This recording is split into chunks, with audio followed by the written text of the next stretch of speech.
Hey everyone, welcome back to the Teach Yourself podcast. Nathan here, excited for our guest today. We have Zach Delmonico. He's inspiring billions. He's just got an amazing energy about him.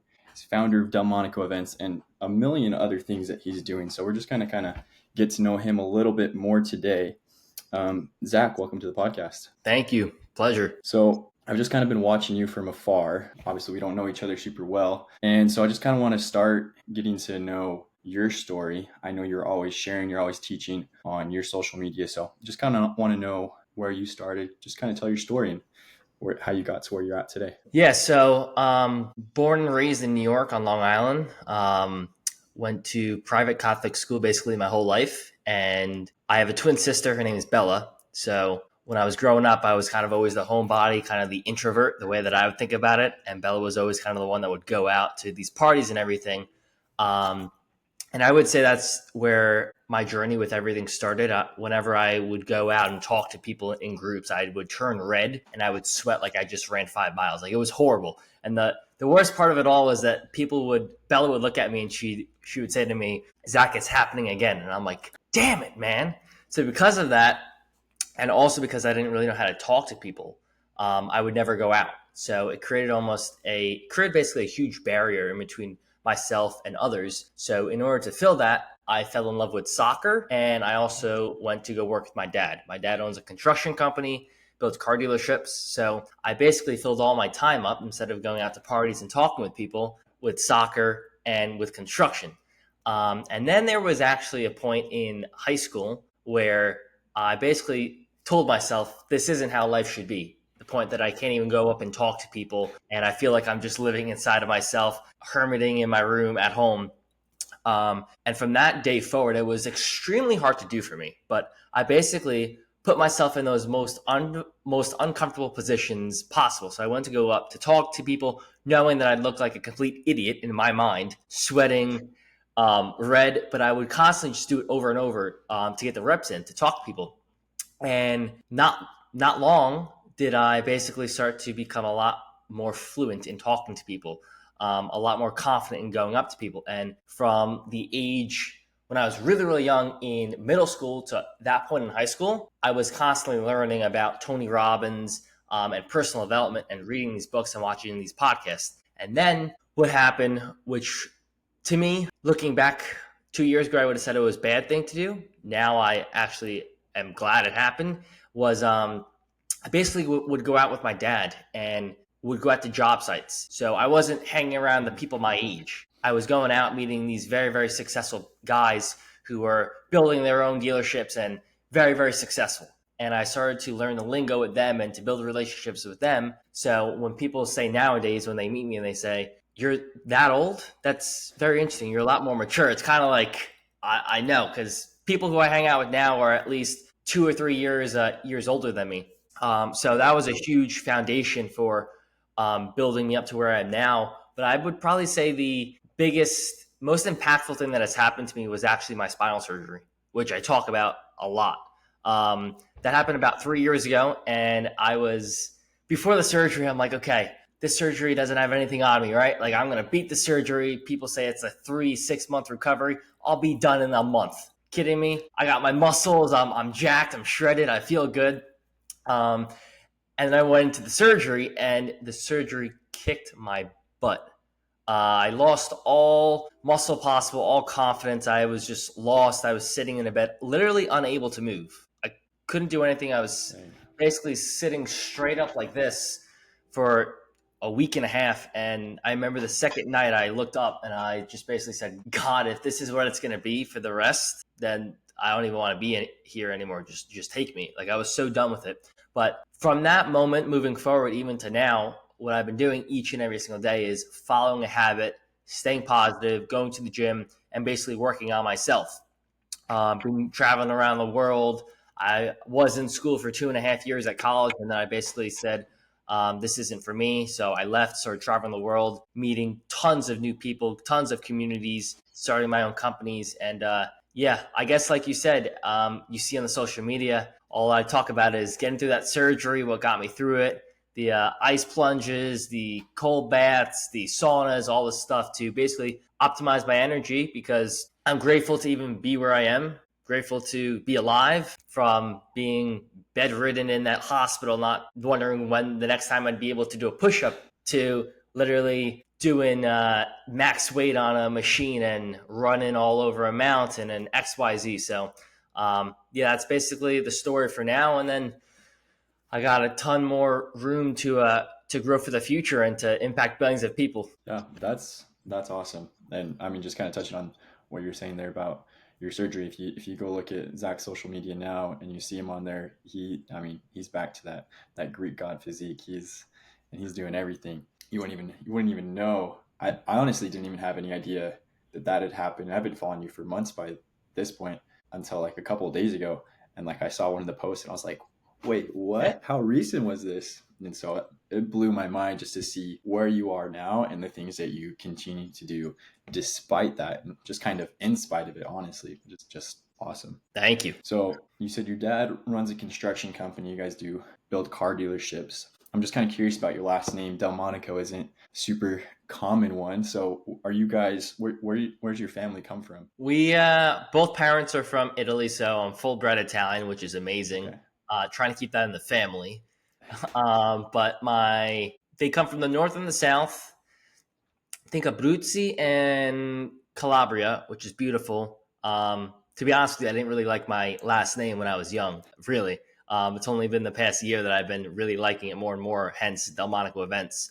But yeah, full bred Italian, and my dad basically got into the car dealerships because his father, who's no longer here, was in the construction space and concrete. So my dad basically just took it over with himself when I was born. Gotcha. Awesome. That's awesome. And do you speak Italian then? I wish. I gotta learn. I really gotta learn. Man, yeah, I can imagine. I learned Spanish a couple years ago. So I'm a member of the Church of Jesus Christ of Latter-day Saints. So you've probably seen our missionaries that go around worldwide. So I served my mission, at least part of it, because I served during COVID. So we stayed stateside for a little bit.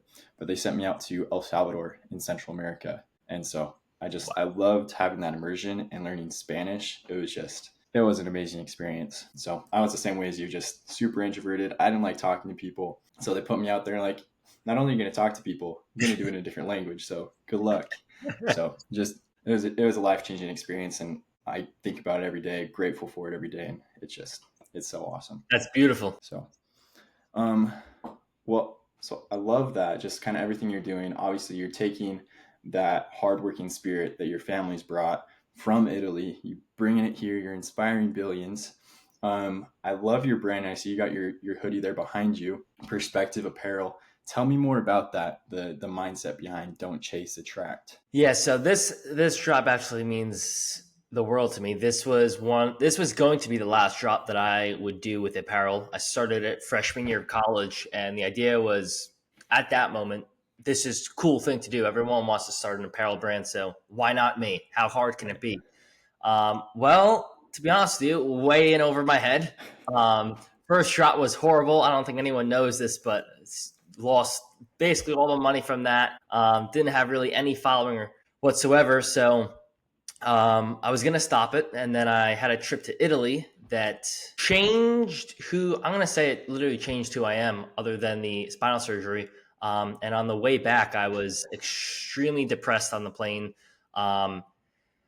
Anxiety at the highest point it could be. And I basically just looked at myself and said, okay, I'm going to do one more drop, not for anyone else, but just for me. Because what this next drop is going to be, Don't Chase, Attract, is something that actually means a lot to me. And something that I need to know each and every single day moving forward, because it's something that happened in Italy. So basically made this on a 8-hour plane ride back to New York from Rome.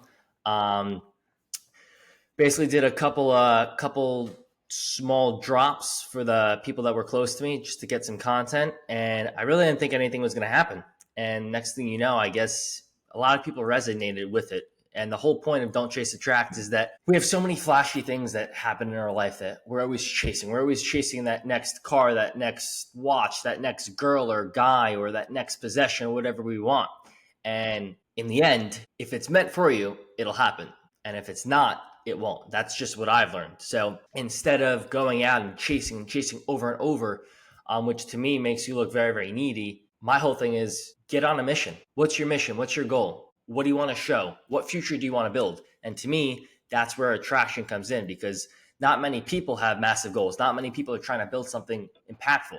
And when you do that, and when you improve upon yourself each and every single day to make yourself even better, people are going to be attracted to that. People are going to want to be next to that. So the things that are meant for you along your ride, the people who are meant for you, the things that are meant for you are ultimately going to come and be attracted to you. And like I said before, I guess people just resonated with that. So that's how that came about. And now I'm planning actually to do a fall and winter drop. Got some cool things coming. But again, the whole mission in the end is basically making things that resonate deeply within me. Because what I found is when that happens, it also connects with a large audience, which is amazing. And the whole reason why I love this collection and keep on doing the apparel is because of the reactions that I get when people put it on. They're like, oh my God, this feels so good. It's just so comfy. But even more than that, it's people like, I had the worst day and I put this on and now I just have, it's like a light in my day. It's the thing that's helping me throughout my day. It's always a constant reminder. And seeing that, inspiring people, it's all I could ask for. I love that.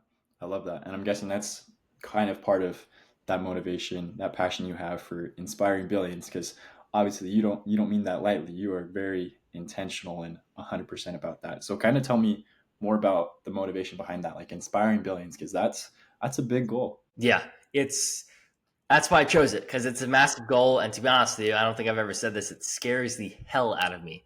Like I said before, when I was growing up, I was watching a lot of Tony Robbins. I got into Grant Cardone and Marcel Klein and Arlen Moore, like all these people. And I realized what helped me get through that dark time was them, was seeing their content. It was truly inspiring to me, and it helped me elevate myself. So, number one, putting content out there that inspires people. But number two, all the things that I have that I want to do, that I want to accomplish in my life, I want to be able to show people that, hey, if I can do it, you can do it too, to inspire them to do that. And as far as the billions part, I heard this quote from Grant Cardone. I went to a lot of his business events with my dad when I was basically very, very young, still do to this day. And he basically said, which really connected with me, set goals that are so massive you don't even think that you could accomplish them. Because then you know if you do accomplish them, all that potential versus I'm going to inspire thousands of people or millions of people. Okay, I reached that, but where's the next thing? So if I set something extremely massive, like impacting billions, number one, I'm going to be working toward that basically my whole entire life, and that's going to motivate me each and every single day to wake up and to keep on going. Number two, I actually have a goal of becoming a billionaire in my lifetime, and it's not so much of the I want to become a billionaire for the money, for the cash, but more so if I become a billionaire, or I should say when I become a billionaire, number one, I'm going to have reached a ton of people and solved a ton of problems in order to do that. And number two, most likely I'm going to be very, very financially free, meaning I can give back to charities, to the church, make sure that my sisters are taken care of, my kids are taken care of. And that's basically something that I have on my list before I pass away, before I go, is to make sure that everyone's taken care of. I love that. That's awesome. And I love that, it's not just a goal, because I'm sure there's a ton of people that like they say something similar, but you can just feel the intention and just the impact that you truly desire to have. And I think that's the coolest part of it. Thank you. So I don't know, I just kind of feel like I should share this, but you kind of mentioned like this all came as you, or like your brand kind of came about as you were going through some hard things mentally, emotionally, and just like, where you were in your life.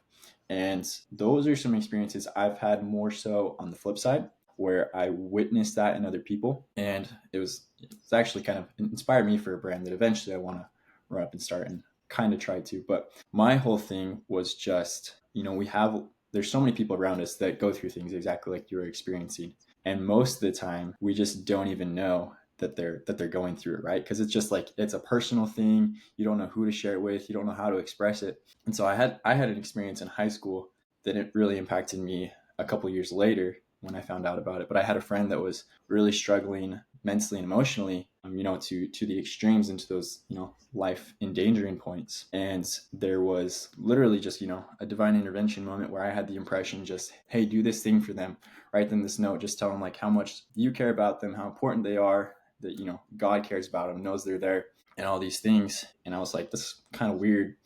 But I wrote him this note and handed it to him in class in high school. And then probably 1 or 2 years later, I was actually out on my mission. I was in Maryland at the time, and I get a letter from them in the mail. I'm just like, this is the most random thing. Like, we weren't that good of friends in high school. For them to send me a letter out there was just so strange. And so they start going through and telling me, like, bring up this story. They're like, I don't know if you even remember this. And then they're like, here's why that happened. They're like, I was like considering suicide that day. Like, literally the next day, they were climbing up a grain silo. And they were going to jump off. And they said they had put that note in their pocket. That was the day I gave it to them. And they remembered it was there, and they pull it out and they read it. And they just had, the just feeling of light flooded over them. And, they climbed down. They're doing amazing since then. And I had a couple other experiences with that since then. And so it's just my ultimate goal in life is to inspire people to just do things intentionally to save those people, to just always be looking out for those opportunities, because you never know when you're going to be the tool in God's hands to save somebody else. And, maybe you're not, but you're still doing good things. Wow. So that was, that's what your story reminded me of. And it's just something that in my roots is what I want to do. that is, wow. I actually connect with that a lot. That's, first of all, that's beautiful. And congratulations to you for that. That's massive. I actually had a similar situation that happened with me that I didn't even know. I was kind of a third party in a way to someone. I was at and I'm pretty sure it's okay if I share this. I was in Greece at a mastermind, and I was gonna go home, but instead I decided to go to Spain with the same group. And when we got there, this amazing person, amazing woman, gave me a note who made the whole event. And I was reading this note, and I literally was getting extremely emotional because I didn't even know this, but apparently she was talking to this person who was literally in a process of taking their life. And she caught them just in time, and she was talking to them about me and the type of energy that I have when I'm around people. And what she wrote on this letter is the fact that this person was possibly having the chance to meet someone like me with that energy actually saved him from taking his own life.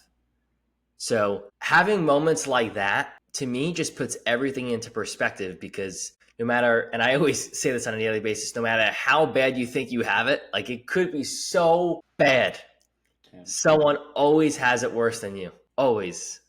So yeah, that I connected with you a lot on that one. That's number one, that's crazy, and number two, I'm so glad that happened. Me too. I mean, looking back, it's just, you're like so relieved, and you're just like, wow, like you're like, why am I entrusted with those actions? Like, I gotta be better. And it's an inspiring thing for you, for sure. And I look back on that experience often, and it often helps me, course correct and make sure I'm in the right place, doing the things that I need to do, and be the person that I need to be. So just kind of looking here at my notes, and I don't know, you've kind of answered all of my questions. But I mean, like I told you, mentioned, this whole podcast is about reflecting on and recording just kind of the things we learn from our daily experiences. And so if you could take, what you've learned, in the past 5 or so years. I guess I'm going to ask you too, how old are you, Zach? I think we're close to the same age, but 22. You're 22. Okay, I am as well.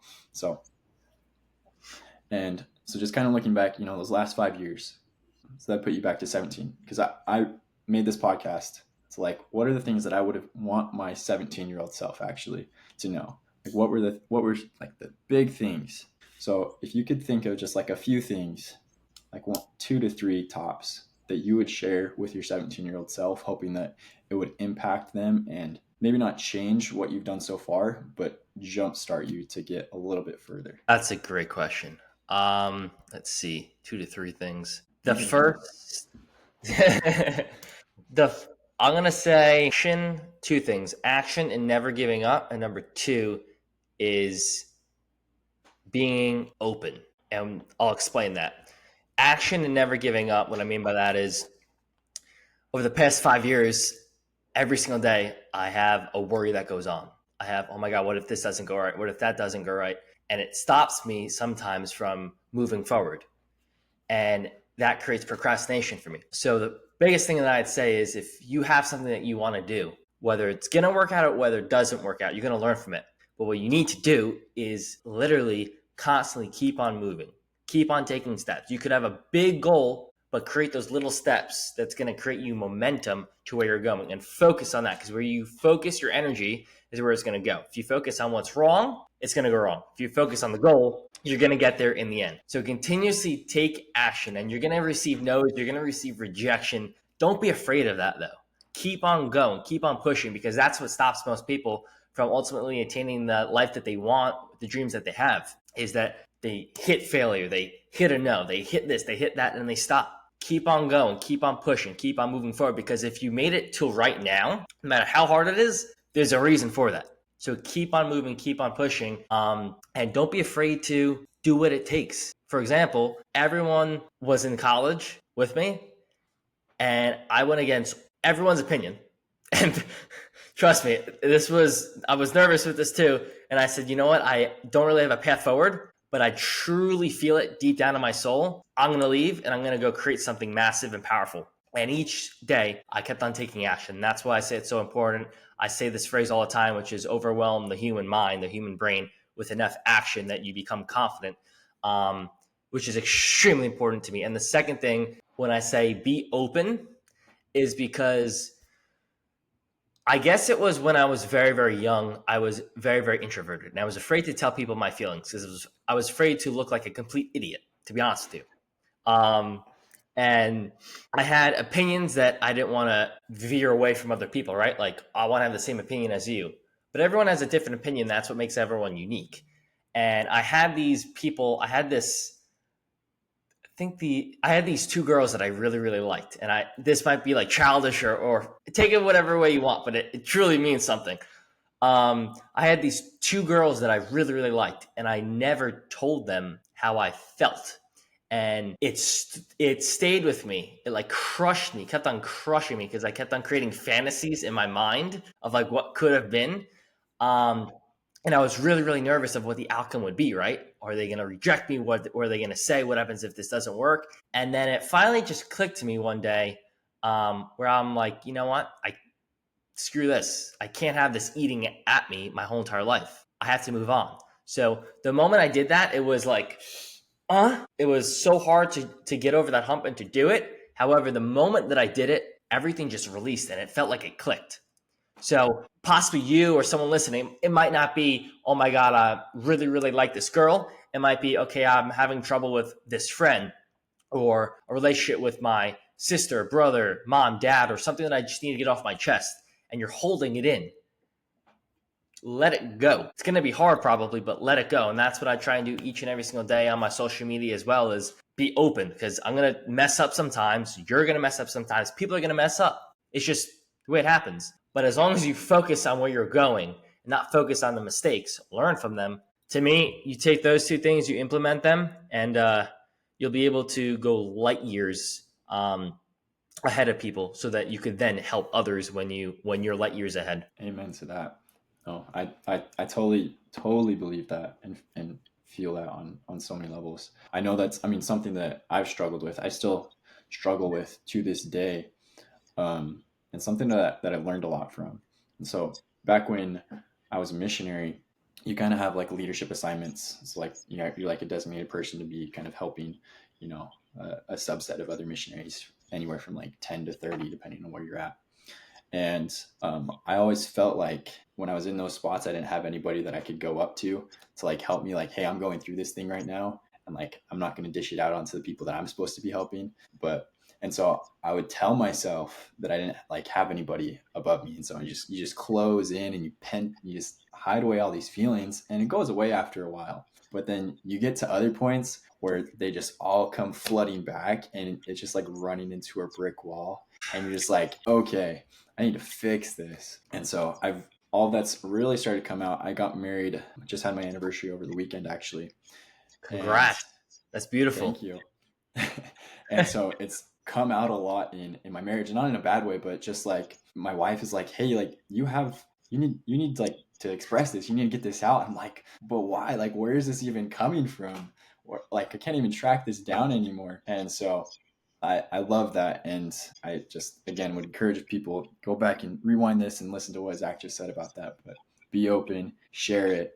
It's good to show vulnerability, good to be open. Even when you are a leader, I think that excels your ability to help other people. It shows them that you're human, and it lets you serve more than you could otherwise. Yeah. If you don't mind, I'd like to say one more thing. Go for it. So, like I said before, when I was growing up, I was in private Catholic school the whole time and basically had a journey where I went from full devoted Catholic to basically going more into spirituality. And just recently, I've been going more back into, instead of just spirituality, God. Um, and I always love sharing this because it truly, one of my goals is to build out my audience and to inspire people. But along with doing that is to be able to carry this message and kind of share it. So one of the things that always helps me get through tough times and basically my whole entire life is waking up and reading the Bible or praying and just knowing that in the end, there's a plan for you that you don't know yet. We're going to keep on taking steps, but sometimes just know if you have an idea or you're trying to do something and it doesn't seem like it's clicking, because this happened to me at least 3 times within the past 2 years, it probably isn't meant for you. So you could be, the track's here and you could be going this way. But eventually, if it's not meant for you, you're going to be slanted back this way. And just know this is where you're ultimately ending up. So if something seems like it's not right, it's not aligning, listen to that. And no matter, like I keep on saying, no matter how hard it gets, just know there's a plan for you. God's got you by his side. He's looking over you always. He's never forgetting about you. So just take that each and every single day, no matter how hard it gets. He's always there with you. And leave all your worries, all your burdens behind, and just be faithful with him and let him lead you. And trust me, life is going to be a lot better that way. Trust me. Amen to that. I think that's a great note to end it on. So thank you, Zach, for your time. Thank you for sharing. These are been amazing stories, amazing experiences and thoughts. So thank you so much for your time, everybody. Hope you enjoyed this episode.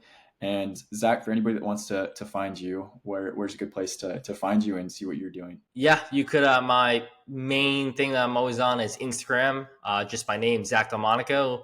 And then I started a TikTok account, which is my name, Zach Delmonico. And then also YouTube is getting back on that. So follow me on there. Main channel is Instagram. So you'll be able to see everything from there. Perfect. Awesome. Well, everyone, thanks for listening. We'll see you next time. Thank you.